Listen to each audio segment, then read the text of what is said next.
Et rien à faire, vous mettez un bébé dans un film de fiction, ben, le côté documentaire, il est là aussi. Parce qu'ils sont là, et ils sont là bien présents, et il faut s'en occuper, comme dans la vraie vie. Même dans le film, il faut s'en occuper, parce que les plans durent, et ils ont des réactions imprévues, il faut s'en occuper. Et c'est ça qui donne aussi le côté, je pense, documentaire au film. C'est qu'à là, il y a des êtres vivants qui sont dans la fiction, mais qui n'y sont pas non plus, parce que ça ne veut rien dire pour eux, tout ça.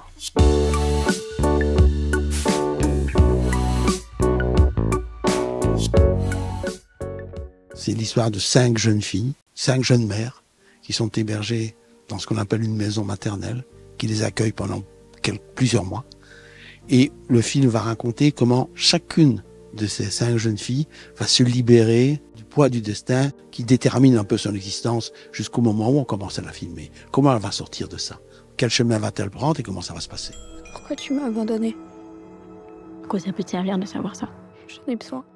On a tourné ce film parce que il y a 2 ans et demi, on cherchait à se documenter sur un personnage qui n'existait pas encore, mais qui était une jeune fille, qui était déjà jeune mère, et qui était hébergée dans une maison maternelle. On s'est dit, il faut quand même qu'on se documente, qu'on voit un peu ce que c'est, comment ça se passe.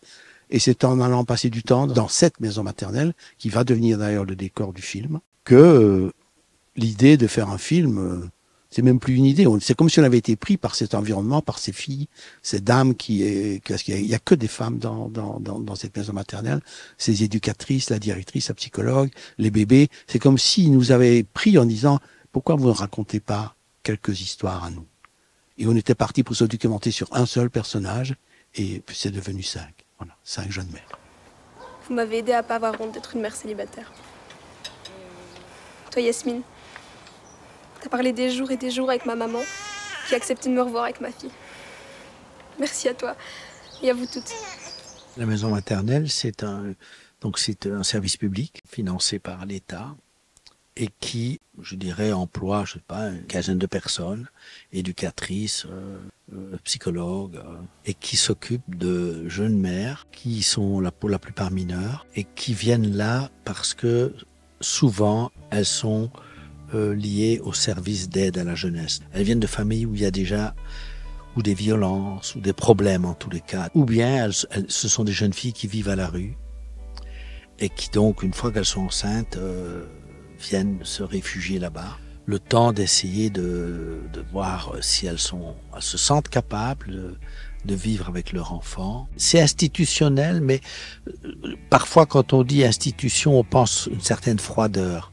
Et là, c'est pas le cas. La vraie maison maternelle, nous sommes allés, donc à celle que nous sommes allés visiter, etc., ou dans laquelle on a filmé. Alors, on a filmé dedans. Bon, nous, voilà, c'est la maison maternelle qu'on a vue et voilà, qui nous a donné l'idée du film. Et on s'est dit, elle nous donnera encore l'idée du tournage, si je puis dire. C'est tout le décor de la maison maternelle tel qu'il est quand notre caméra n'est pas là. Et ça, on y tenait. On n'a pas ajouté de lumière non plus. On a tourné avec les lumières du lieu. Et voilà, avec le décor tel qu'il était. Le jardin aussi, la scène du jardin, c'est chez eux, avec le décor tel qu'il est.